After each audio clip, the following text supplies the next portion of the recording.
I need to introduce him first.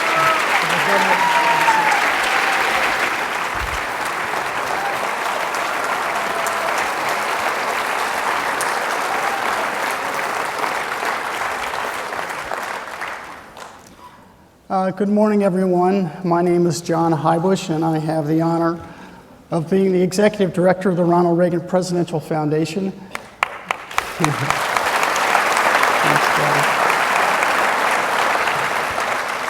Thank you all so much for joining us this morning. In honor of our men and women who defend our freedom around the world, if you would please stand and join me for the Pledge of Allegiance. I pledge allegiance to the flag of the United States of America and to the republic for which it stands, one nation, under God, indivisible, with liberty and justice for all. Thanks. Please be seated. Before we get started, there are a few people in the audience I'd like to make sure we recognize this morning, and I absolutely have to start with the lovely young lady I met this morning, who is Governor Pence's daughter, Charlotte. Charlotte, if you'd please stand.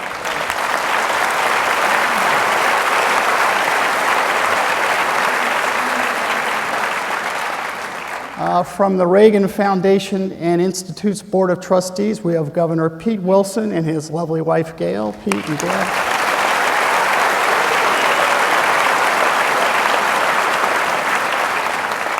And our former advance man for President Reagan, Andrew Littlefair, with his wife, Karen. Andrew.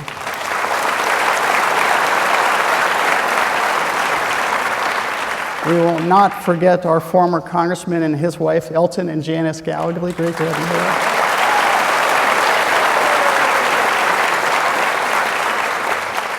I want to introduce Ventura County District Attorney Greg Totten, but I don't think he could stay. But he brought along with him, I think, Ventura County Supervisor Peter Foy. There's Peter.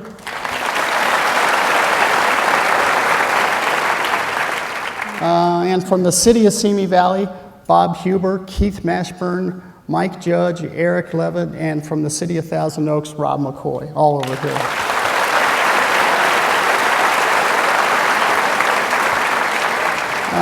Last but not least, Director of the Reagan Library, Duke Blackburn. Duke, I know you're there.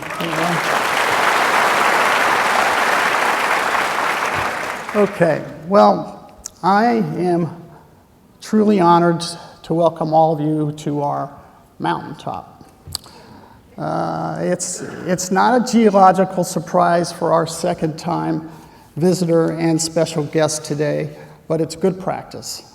You see, a textbook of his state's topography in 1988 reported that, quote, "There are no mountains in Indiana, and there is no hint there ever were." But I realize our special guest might feel as if he's done quite a bit of climbing these past few weeks, with a few peaks ahead as he works his way and fights his way toward the second highest office in our land. And I think I can say for all of us gathered here today, Governor, that we are glad to join you in that climb.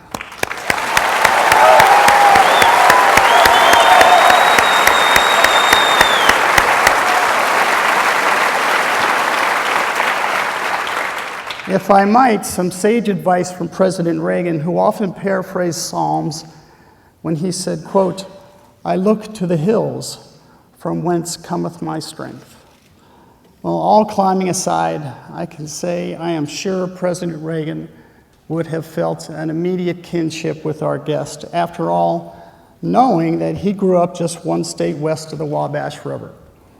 He was proudly acquainted with Hoosier hysteria and commented that in Indiana, quote, "Babies are not born with silver spoons in their mouths. They come equipped with basketballs and high-top sneakers." Well, while Indiana may be considered the capital of American basketball, it doesn't take long to realize that it's also the breeding ground for fine character. In the words of Hoosier poet James Whitcomb Riley, there are, quote, "the good old-fashioned people, the hale, hard-working people, And to that end, in 1947, the General Assembly of Indiana adopted a resolution, you gotta love this, quote, serving notice on Congress of the United States that the people of Indiana are fed up with subsidies, doles, and paternalism benevolently described as federal grants and aid. Yeah. Well, that kind of thinking fits right into our 40th president's wheelhouse, and it's that kind of thinking that has brought our guest to the forefront of American politics. But like Ronald Reagan, I was interested to learn Governor Pence, too, is a recovering Democrat who crossed to the right side of the road after voting for Jimmy Carter in 1980. Perhaps you heard him on the radio in the early 80s on the Mike Pence Show, WRCR-FM in Rushville, Indiana, where he called himself, quote, Rush Limbaugh on decaf. And where he began his political journey to Congress and then as 50th governor of Indiana. Today, his journey continues in a new partnership and in a new role. We recognize that those partnerships, Governor, can even involve the give and take and differences among running mates. President Reagan's successful economic program for the nation became known as Reaganomics. But before becoming the president's vice presidential pick, George H.W. Bush came up with another name for President Reagan's plan. You might recall during the campaign he coined it voodoo economics. Yet, he ended up becoming the most reliable wingman President Reagan ever had. What we also recognize are the similarities our guest shares with President Reagan, a belief in God, American exceptionalism, and the power of individual liberty, the importance of fiscal responsibility, the astounding capacity of American business, the need for a strong military to provide a safer world, and above all, a desire to be home with his wife for dinner every night. To ensure that you'll make it home tonight, Governor, I shall be seated. Ladies and gentlemen, it is my great honor to introduce to you Governor Mike Pence.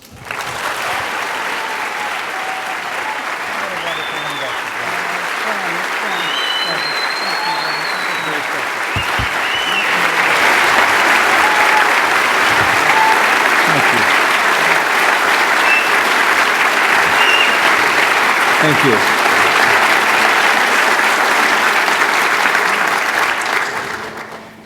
Thank you, John. Thank you for that overly generous introduction.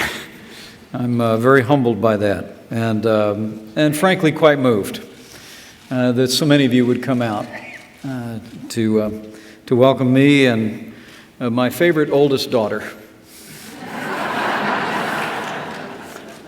to this great and important place, to Governor Wilson and Gail, to John Heubusch with the foundation, to the trustees who are gathered here, to my former colleague, Congressman Gallegly. It is a joy, it is a privilege to be in Reagan country. It really is.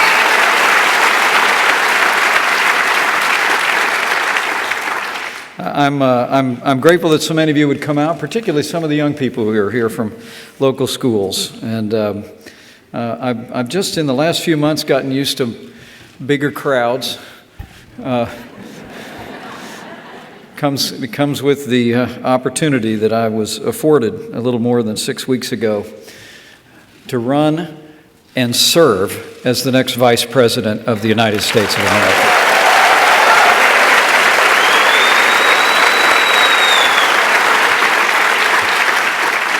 But John, things have changed for me a little bit. It wasn't too long ago I was running up to an event in Rushville, Indiana, and the fellow who'd organized it had it in the local school auditorium, and I was a little bit late, as I was a little today. And I was racing past him, and there were just 3 people on the front row. And I said to him, did you see there's just 3 people in there for my speech? And he said, yes, sir, I saw that. And I said, well, didn't you tell him I was the speaker? And he said, no, sir, but I'm going to find out who did. So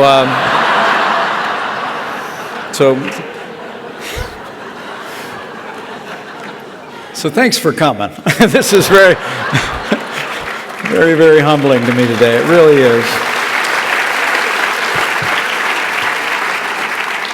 I want to speak today about two men. One who has inspired my life in so many ways that it makes this very moment very humbling to me and more than a little bit emotional.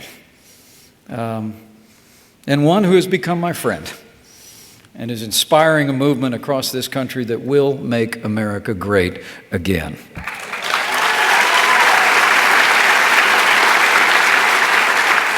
But before I do that, let me just express a word of appreciation to all of you who have supported this extraordinary place, all that you do to support the Reagan Library, the memory of this good man and this extraordinary couple and this family. I just said to a few members of the board upstairs that for me this is my second visit here. It was about 10 years ago that I brought Charlotte and Audrey and Michael and their mother here, and would you join me in thanking all of the patrons who are here today for keeping the life, the work, the mission, and the legacy of Ronald Wilson Reagan alive for future generations. Thank you so much.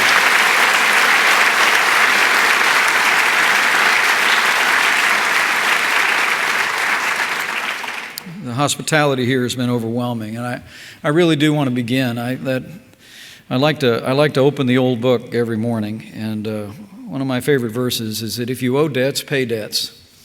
If honor, then honor. If respect, then respect. And more than anything else, I'm here today, first, to pay a debt of honor and a debt of gratitude to someone whose example, whose eloquence, whose broad-shouldered leadership in so many ways has inspired my small life and will continue to inspire whatever contributions I'm able to make to the life of this nation. We came here because I wanted my children to get a better look at this man who is now a part of history. But I probably only told them about 1,000 times that I actually met Ronald Reagan.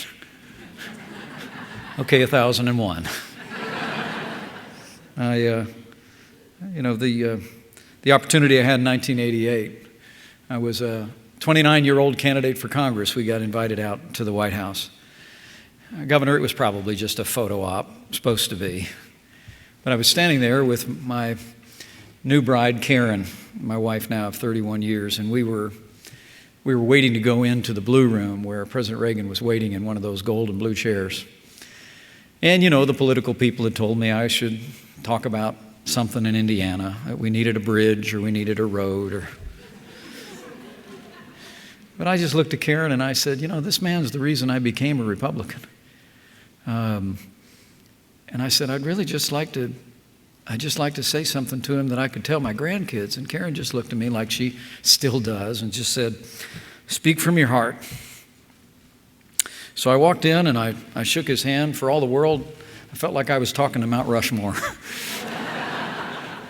But he set me at ease, I guess like he always did. And he sat down and he said, Mike, so how's the campaign going? And I said, well, Mr. President, I have something I'd really like to just tell you. And he said, well, go ahead. And I said, I just want to thank you. I said, I want to thank you for everything you've done to inspire my generation to believe in this country again. And for all of my life, for the rest of my life, I'll always believe that in that moment, the 40th President of the United States of America blushed.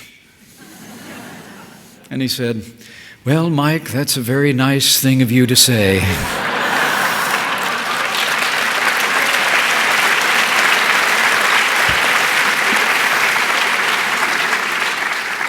It was an incredible moment for me because in that moment I saw real humility. And before I leave you today, I'll share what the rest of the conversation taught me. I think in this moment of what Margaret Thatcher said in that message at the National Cathedral where I and Elton had the privilege to sit and to pray on that sad day. Margaret Thatcher said, quote, we here still move in twilight, but we have one beacon to guide us that Ronald Reagan never had. we have his example. Ronald Reagan's example informed my entire political life, and it forms it still. His ideals inspired me to leave the party of my youth and become a Republican like he did. I don't know really what it was that made the connection with Reagan. I was a young Democrat. I was the Youth Democrat Party coordinator in my hometown in 1975. Kind of a community organizer, if the truth be told.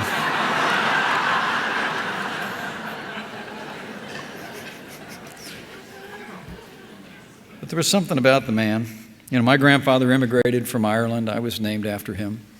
And I don't know if it was the fact that he was an unambiguous Irishman, his Midwestern roots, but he inspired me. I started my career like he did in radio. I worked in radio in the state of Indiana. And I would go on to serve in the Congress with the likes of Elton Gallagher. I often tell people if I only had 12 years left to live, I'd want to live it as a member of Congress, because that was the longest 12 years of my life.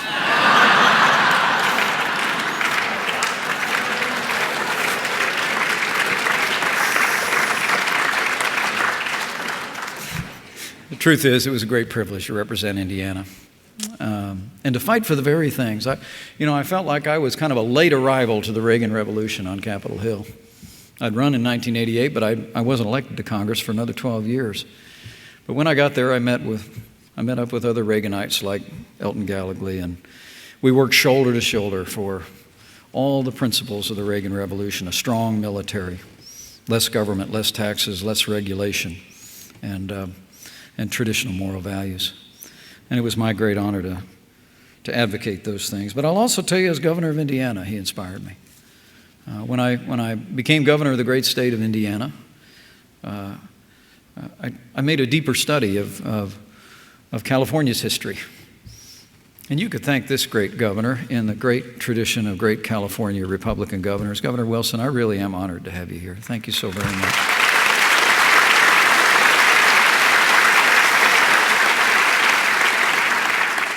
But I looked at Ronald Reagan's season as governor, and I saw his commitment to pro-growth policies, to lower taxes, to education reform, and I saw him as a solutions conservative. And he inspired me in the state of Indiana still. My predecessor in the state of Indiana actually worked for President Reagan, helped lay a foundation of fiscal responsibility in the state of Indiana, and after I became governor, we were able to roll our sleeves up, passed the largest state tax cut in Indiana history, the largest increase in education funding, more than $2 billion in funding for roads and bridges. We now have one of 12 states with a AAA bond rating, and more Hoosiers are working than ever before in the state of Indiana. Those Reagan principles still work when you put them into practice. And I can promise you, it's exactly the kind of leadership that Donald Trump is going to bring to Washington, D.C. when he's elected President of the United States. Okay? But it is really remarkable to think of the times in which we live today. It's remarkable to think 36 years ago, Ronald Reagan crisscrossing the country as my family and I and Donald Trump and his family have the privilege of doing, building a movement that historians later hailed as that Reagan Revolution. Today we look back and it all seems so obvious, doesn't it? So clear-cut that the Republican Party and millions of Democrats would make the decision to unite behind a leader we now regard as one of our nation's greatest presidents. But at the time, as most of you in the room know, it was a little bit different. Back in 1980, that was hardly the prevailing view. Not by a long shot. The smart set in Washington, D.C. mocked and dismissed that California governor in many ways. He was referred to as a simpleton by some. They said he was little more than a celebrity and an entertainer who entered politics late in life. Sound familiar? Truth be told, initially, Reagan even made some inside the Republican Party uneasy. His rhetoric sounded too strident, too unrefined, and they warned of it. Then the hinge of history began to swing in freedom's direction. Soon something amazing began to happen. Unexpected. People, millions of them, started flocking to his campaign. Working-class Democrat families like the one my mom grew up in suburban Chicago. Union members, folks who'd frankly never voted in a presidential election, all began to lean in and listen to the voice and the eloquence and the common sense of this uncommonly talented man. In his voice, they heard the rare and unmistakable sound of a man unbound by Washington niceties and pretense of power. In his voice, they heard for the first time in a long time the truth. Ronald Reagan spoke the truth to the American people, just like Donald Trump has.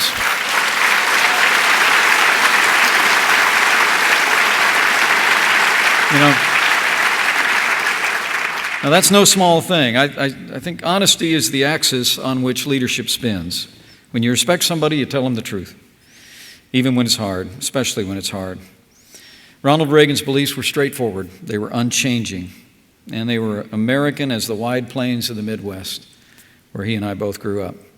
Placed his faith in a loving God, the goodness of this country, and the collective wisdom of the American people.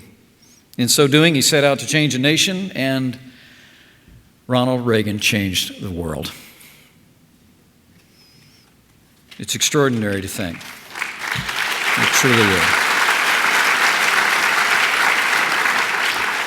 So how did he do it? Well, like my running mate, I'd say first and foremost, Ronald Reagan knew his own mind.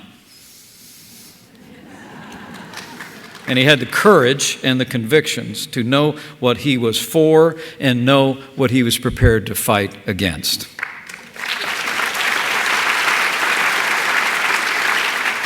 You know, Michael Reagan tells an especially revealing story.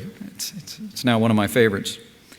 When his dad lost the Republican nomination to Gerald Ford in 1976, as the story goes, Michael asked his dad what was going through his mind, what disappointed him the most, and Ronald Reagan replied was that he was disappointed that now he would be unable to face the leader of the Soviet Union at the negotiating table.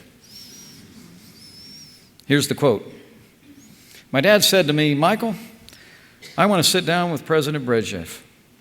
I was going to allow him to choose the place, even allow him to choose the room, choose the table, choose the chairs. I wanted to sit there and listen to him tell me everything the United States was going to have to get up just to get along with the Soviets.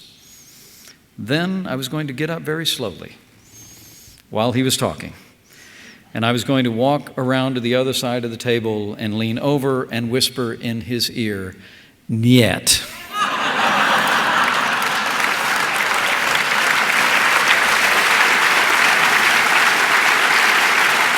Isn't that great? Man knew his own mind, and he had the courage of his convictions. You know, today we're no longer called upon to say no or a niet to a Soviet Union, but I believe we as Americans are called upon to start saying no again all the same. I think it's a time when we should say no to weakened American leadership on the world stage that apologizes to our enemies and abandons our friends.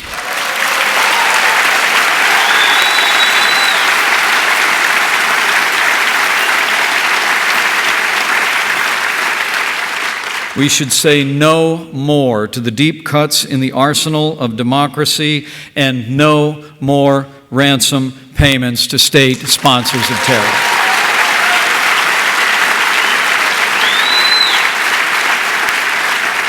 And we should say no to a sputtering economy that's pushed millions of Americans out of the labor force, made those who were fortunate enough to have jobs to make do with less and less, and we should say no to anyone who says that the American dream is dead for the future of this country.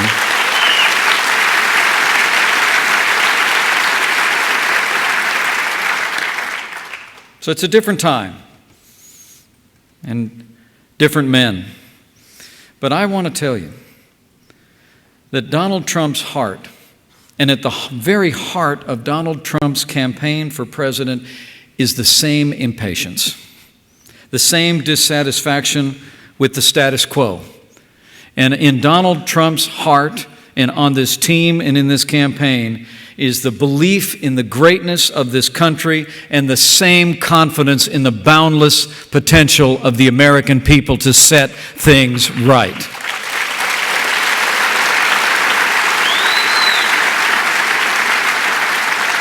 You know, Ronald Reagan was an actor from a small town in the Midwest, and Donald Trump is a builder from the Empire State. They are different men with different styles. A long way from Dixon, Illinois to Manhattan Island. I should know. But I will tell you, knowing my running mate, having come to know him on a personal level, I truly do believe, and I'm here to say, that there are fundamental similarities between these two men that bear reflection for all of us who want to meet this moment in the history of our nation with the same broad-shouldered leadership and common-sense conservative principles that Ronald Reagan advanced.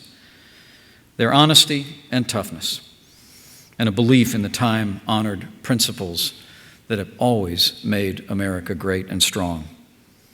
You know, Americans know deep down in their hearts during every election, politicians pile up mountains of policies and plans, but those promises oftentimes mean nothing when they come from a dishonest candidate. The reason Reagan's bluntness ushered in a Republican landslide, I believe, is fairly simple. He meant it, and so does Donald Trump.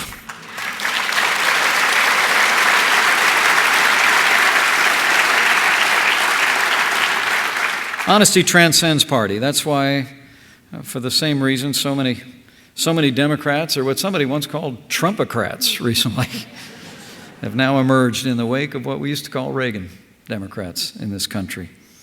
They're rallying to the same clarion voice and the same truth in that voice.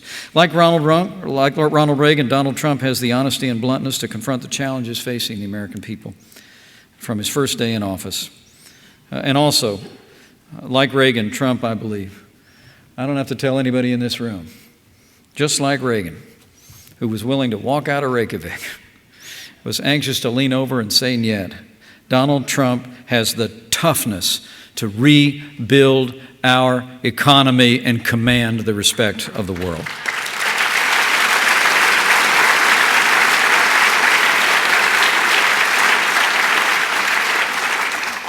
Truth and toughness are but the common denominators between these two uncommonly strong leaders.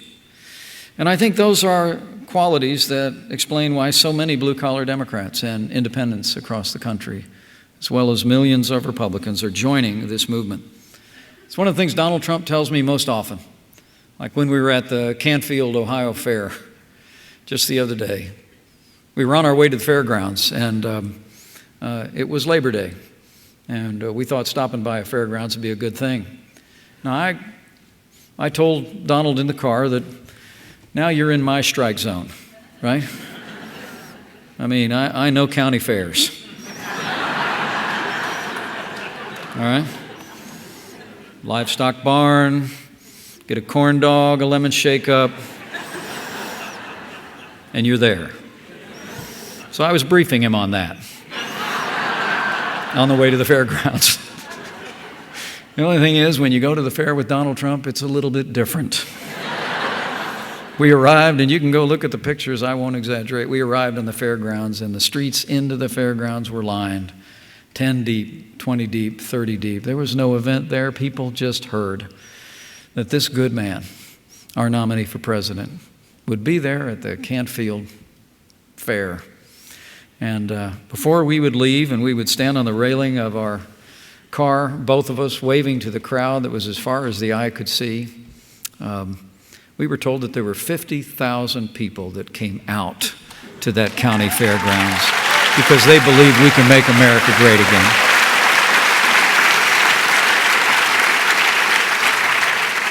They know a better deal's coming. And they also know that they're part of a movement. Donald says that to me more often than anything else. When we see those crowds, he'll look to me in those private moments in the car or in a phone conversation, and he'll say to us, this is a movement, Mike. It's bigger than us. And he says it with the kind of humility that we so admire in leaders, and I admire in my running mate. America's choice has never been clearer, I believe. The most straight-talking candidate since Ronald Reagan is running against one of the most dishonest candidates ever.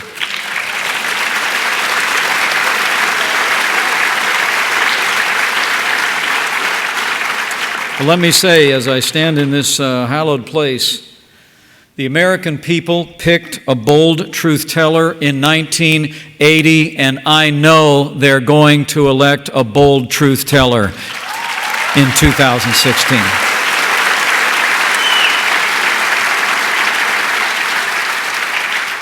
Now, these challenging times, let me reflect on the policies and then I'll close.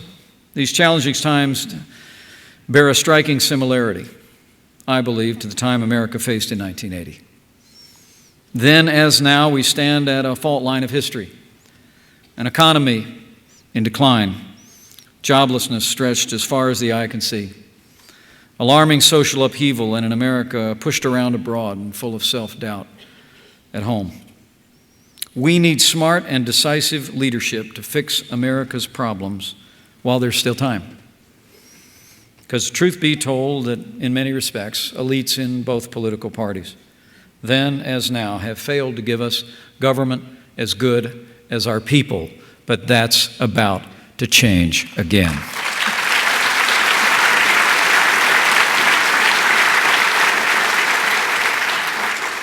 So how will it change? Well, everything begins with security. Americans of every background recognize the common dangers that we all face. This week, it will be 15 years since 9/11. It's hard to believe. The threats and dangers have not receded. In fact, as you learned in shocking and heartbreaking tragedy here in California, they are closer and more serious than ever before. During a Trump presidency, I can assure you, we will restore the arsenal of democracy. We will restore the alliances that keep us strong and secure. And we will have a commander-in-chief, as you heard last night and heard yesterday, who will take those resources and those new alliances, and we will hunt down and destroy those who threaten our people and inspire those who would bring us harm.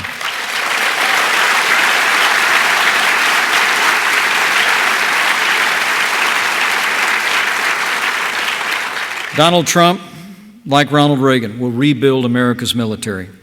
It's extraordinary to think that since 1991, our active duty armed forces have diminished from 2 million to just 1.3 million today. Our Navy has shrunk from a fleet of over 500 ships down to 272. The Air Force is roughly one-third smaller. The armed forces deserve better. Like Reagan, Donald Trump knows that we can only have peace if America is strong.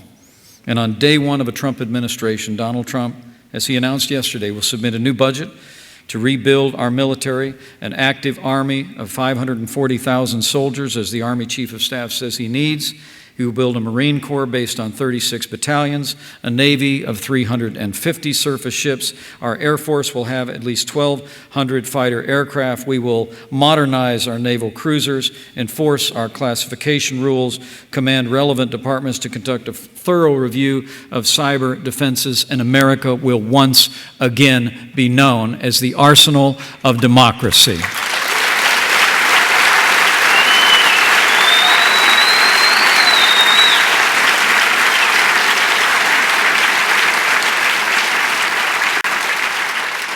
As the proud father of a United States Marine, let me promise you this. Our new commander-in-chief will support our soldiers, sailors, airmen, and Marines with the resources and the training they need to get the job done safe and come home to us.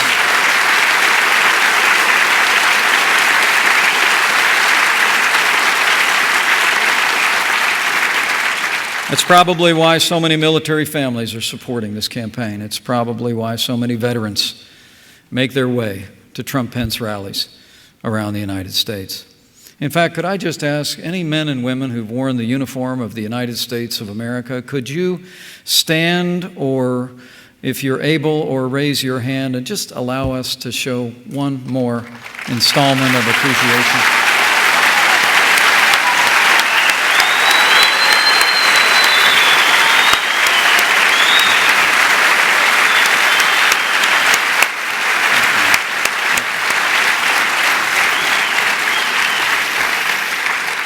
Thank you for your service. A strong military and a strong America, Ronald Reagan knew, makes for a strong America in the world, an America that the world takes seriously. Donald Trump and I know what Ronald Reagan knew, and that is America needs to be strong for the world to be safe. Foreign policy record of this administration has weakened America's place in the world. It's extraordinary to think of the policies of this administration and of Secretary of State Hillary Clinton. To take a picture of the Middle East from the day they took office and look at a map of the Middle East today, it almost doesn't look like the same place. Civil war in Syria, the rise and rule of the ISIS caliphate, a civil war in Libya, and terrorist forces that have overrun the hard-fought gains that were secured in the last Republican administration by our soldiers when this administration took office. Iraq, Libya, the wider Middle East, the rise of greater and more emboldened Russia, a more emboldened China, its activities in the South China Sea, Russia's interventions in Ukraine. It all has a vague familiarity to it from those days in the 1970s. Then, as now, there were examples of monumental bad judgment. And also, there were examples that demonstrated that truth of history that Reagan knew, that Donald Trump knows, that weakness arouses evil. And weak foreign policy by the United States of America emboldens our enemies, abandons our friends, and those days are over, starting November the 8th.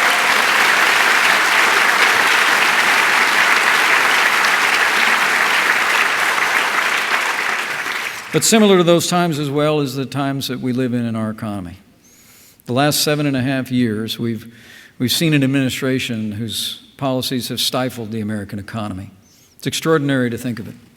We are in the midst of the slowest economic recovery since the Great Depression. We have, a few days now after Labor Day, we have the lowest labor participation rate in this country since the 1970s. Don't be deceived by the low unemployment rate. The truth is that there are millions and millions of men and women in this country who aren't counted in that number because they simply aren't looking for work anymore. And probably most heartbreaking of all, there are nearly 7 million more Americans living in poverty today than the day that Barack Obama became president of the United States. Well, their nominee, her plan, is more of the same. More taxes, more regulation, more Obamacare, and more of the war on American energy that has run our nation's economy into a ditch. Well, let me promise you, just as in those days that we celebrate and remember on these walls, we're about to elect a president who knows that the strength of the American economy is in the ingenuity and the freedom of the American people. And Donald Trump will empower the American people to revive this economy again.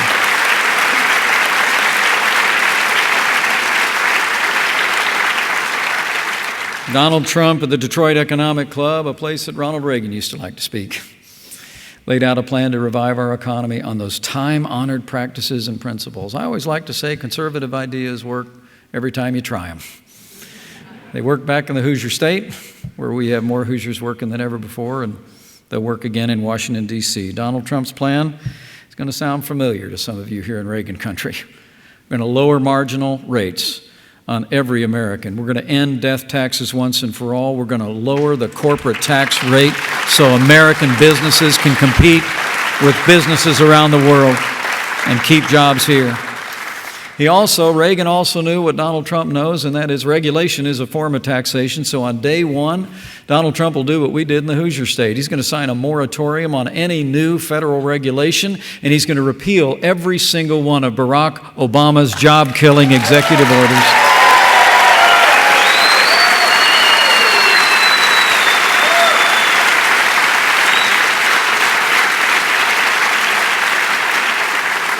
When Donald Trump becomes negotiator-in-chief, we're also going to have trade deals that work for American workers. We're going to make sure Donald Trump and I both believe in free trade, but we believe in arm's length transactions. We believe trade needs to be a win-win. We're going to renegotiate NAFTA to ensure that it works for the people of the United States. We're going to get out of these multinational deals like the TPP, and at the end of the day, we're going to hold our trading partners at last to the promises that they make when they sign a deal with the people of the United States of America.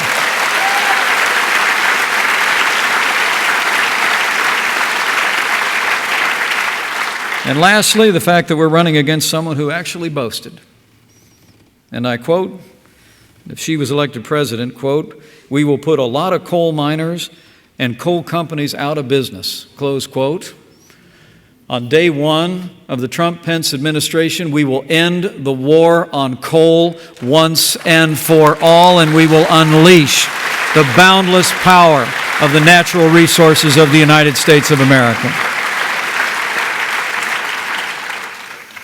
Let me speak to one other matter and then close and get to your questions. And that is on, we'll elect literally, as the calendar speaks today, on September the 8th, 2 months, November the 8th, we'll elect a president for the next 4 years. But it's so important for those of us that cherish the ideals and the legacies of Ronald Reagan to remember that while we're electing a president for the next 4 years, that president will likely set the course and direction of the Supreme Court of the United States for the next 40 years. And we need to think long and hard about that. Donald Trump, for his part, has made it clear. When he becomes President of the United States of America, from the Supreme Court on down, we will appoint to the federal judiciary men and women who will strictly construe the Constitution of the United States and not legislate from the bench.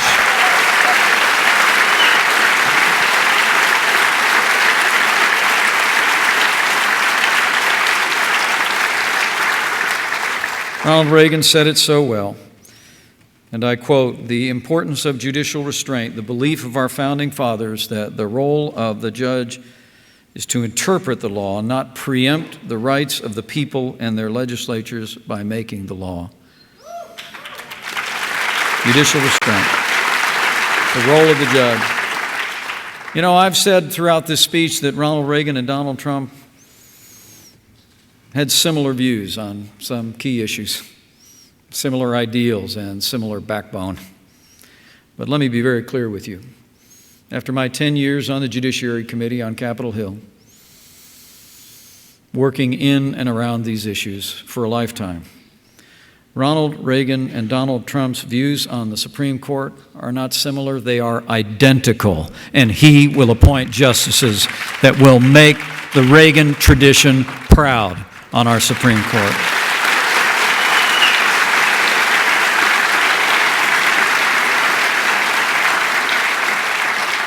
And finally, one last point. You know, for too many in Washington, in the view of too many Americans, politics seems to have morphed into a rigged game of self-enrichment and cronyism. One great Democrat that I'm pretty sure Ronald Reagan admired, Harry Truman, put it this way, quote, "No young man should go into politics if he wants to get rich." Truman said, quote, "An honest public servant can't become rich in politics," close quote.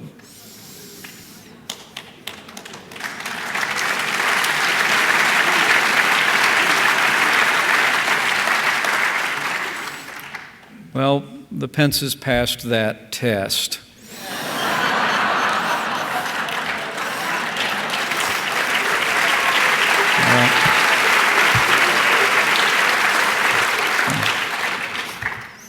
Yet what do we see today? We see politicians enter office with modest means and they emerge as millionaires. Auctioning access, profiting off policies is anathema to the very spirit of public service. You know, in places like Allentown, Pennsylvania, Youngstown, Ohio, Fort Wayne, Indiana, people don't know how to work the system, they just know how to work. All they ask for is that chance. And in a Trump-Pence administration, we're going to make sure they have it. Americans are fed up with Washington's self-enrichment racket. I think that's why independents, Republicans, and many Democrats are reeling from the headlines that we see one day after another. Reagan knew what Donald Trump knows. We must have the highest standards of integrity in the highest office in the land, and we will when Donald Trump becomes President of the United States. So,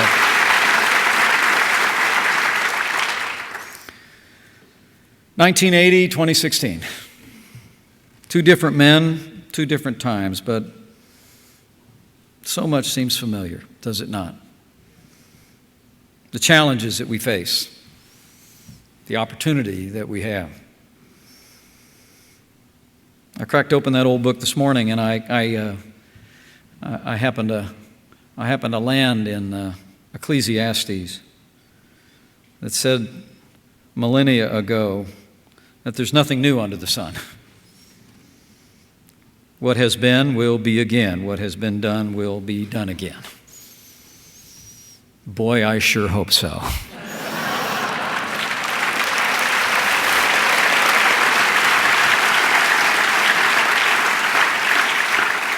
But I'm here to tell you, and I'm very humbled to be in this place with you all. Charlotte and I had the great privilege of laying a wreath at the final resting place of this wonderful couple that changed our country and changed the world. It was an emotional moment for me. But I want to give you a word of encouragement as well. That something big is stirring in our country. And it's coming from the American people. I mean, the spirit of 1980 that propelled Ronald Reagan into the White House is alive and kicking again. I see it every day. I just joined this ticket a little more than 6 weeks ago, but I can tell you, campaigning with Donald Trump and for Donald Trump, I see in the faces of Americans in big cities and small towns an optimism, a determination that I think is going to turn this country around. I see it in the faces of the thousands that we meet on the campaign trail. People failed by an out-of-touch Washington elite. And I had a woman walk up to me just the other day, and she just said to me, "Thank you for running with Donald Trump. I can't wait to vote."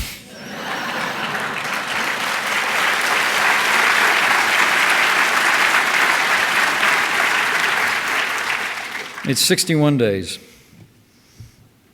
from an opportunity we have to restore confidence to our people, to have America standing tall again, at home and abroad, to have an economy that's working for all of our people on a foundation of our Constitution and the high standards in public life that we all expect in this nation.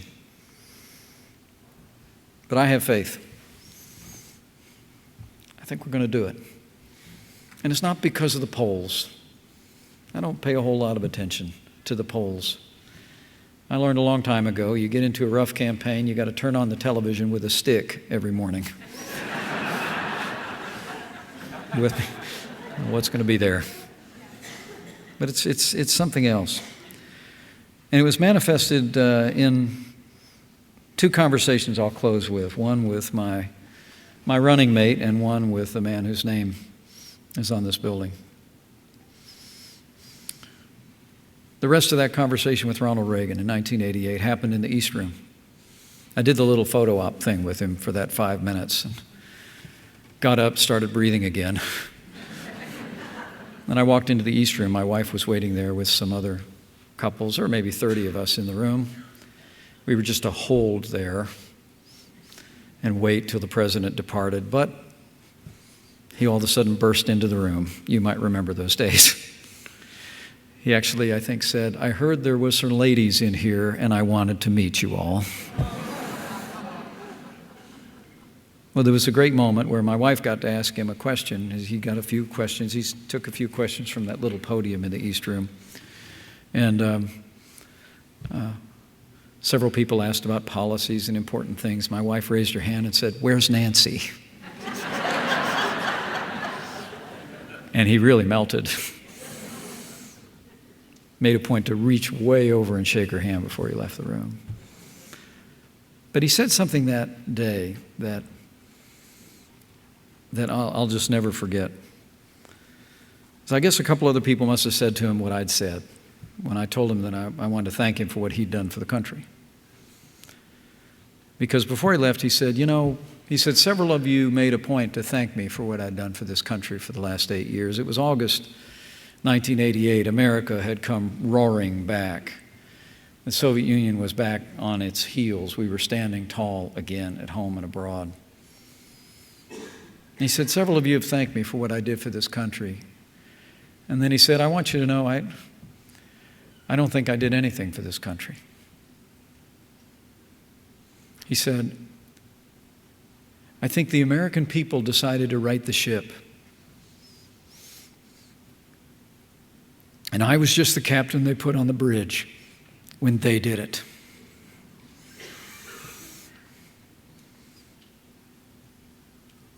We were riding over to the convention.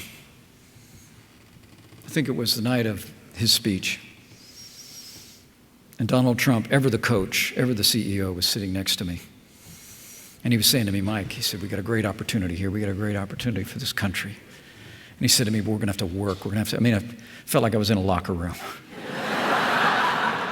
He said, we're going to have to go after it. We're going to have to roll our sleeves up. We're going to have to just make it happen. We're going to work on it. He goes, but we get to election day, and he said, we get this thing done with the American people. It's going to be great. And there was this confidence, this lilt in his voice, and I hadn't heard that since 1988 in the East Room.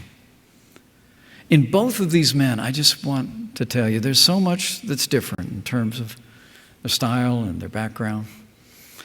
But at the very core, both Ronald Reagan and Donald Trump are united in a boundless faith in the American people.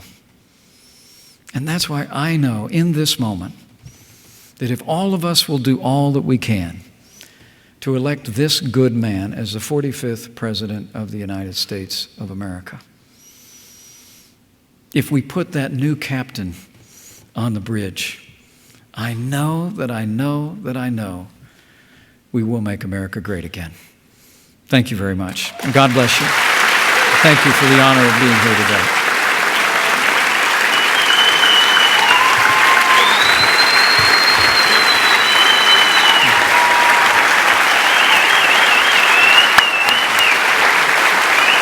One question? Sure.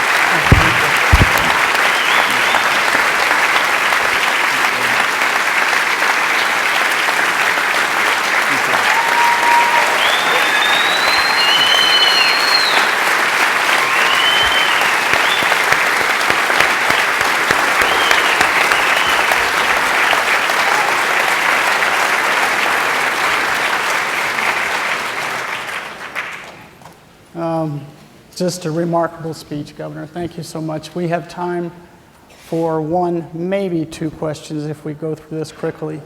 And, all right, we'll do two. No, that's fine, please, Governor. Some people were nice enough as they came through to write questions down, and so we've got a whole stack here, which we'll do the top two. The first, Governor, is would you propose a law or a rule that would prevent influence selling by anyone in government so a Clinton Foundation type fiasco does not happen again?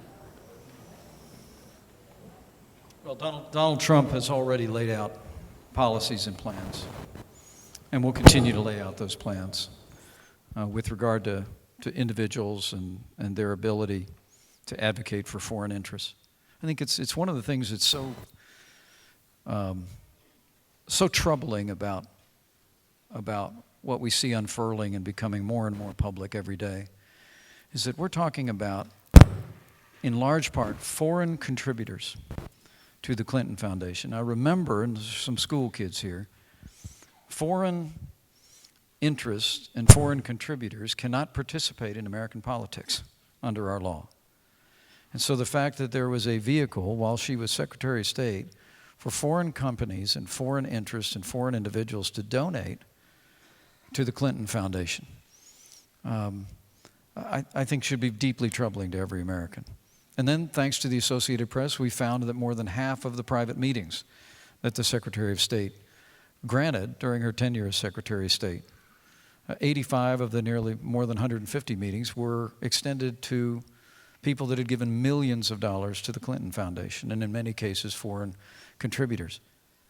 Senator Richard Lugar, who is an icon in Indiana and a man of enormous integrity, actually warned Secretary Clinton of this issue during her confirmation hearings and warned her against the interest that foreign companies and foreign individuals would have in contributing and seeking access and even favors through the Clinton Foundation.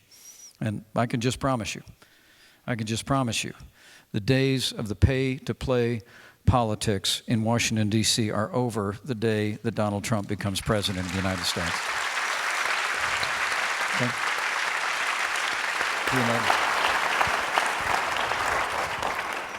Second and final question, what is the biggest misconception about Donald Trump?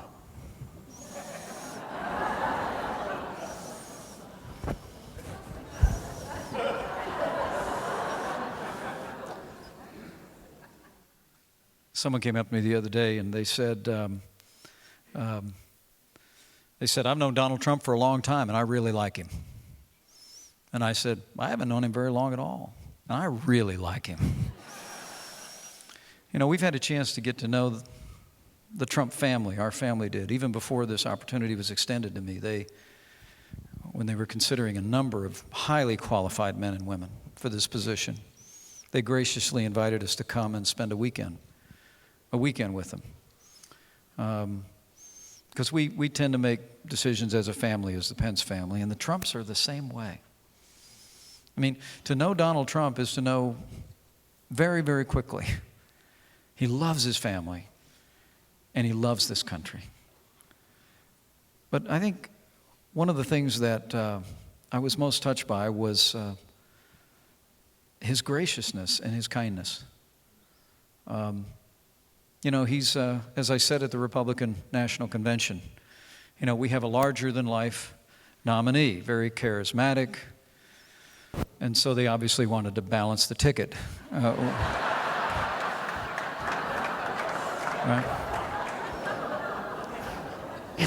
But when we came out, Charlotte was with Karen and me when we went out and spent the weekend with them, and what we found is all of that energy is there in person. What you see is what you get with Donald Trump. I'll never forget my daughter said this. She might be mad if I quote her. But we got on the plane after we'd spent a whole weekend with him, and my daughter said, well, he was Trump the whole weekend, but he's so nice. You like that? Is that all right?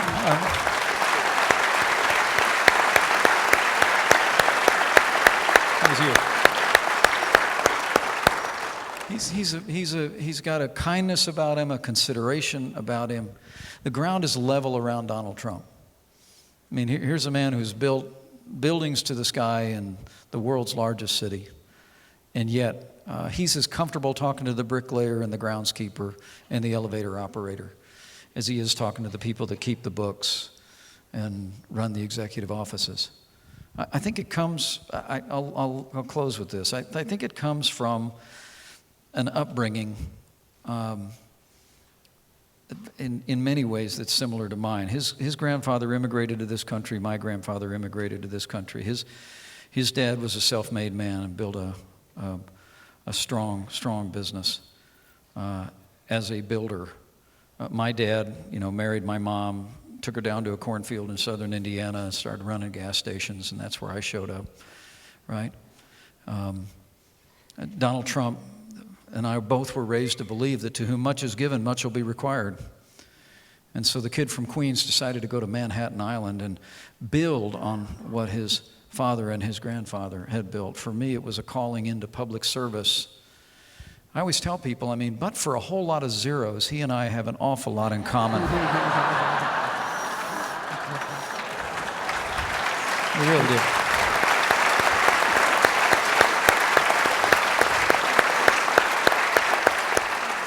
And really what we have in common is that we were raised in a family. Raised in a family with a foundation of faith. We were raised to treat people the way we want to be treated. And we were raised to believe in the American dream. I mean, I'll leave you with that because of this very, very special place that we're at. I really do think you could boil everything down that Ronald Reagan ever said, and I've read a lot of it.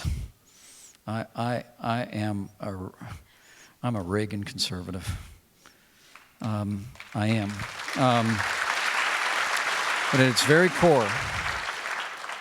core, what you had in Ronald Reagan, God rest his soul, and what you have in Donald Trump are two men who fundamentally were raised to believe in the American dream, and they spent their whole life living it, and they spent their life defending it. And that's what's most in common between the two. So let me thank you all. John, thank you so much for the Reagan Library. Again, to the patrons who are here, to members of the board, to the governor and others, to Congressman Gallagher, my friend, thank you for all you are doing to continue to keep alive the life, the work, and the ongoing mission of Ronald Reagan. Let me promise you that come November the 8th, you will see the Reagan Revolution lives on. Thank you very much, and God bless you.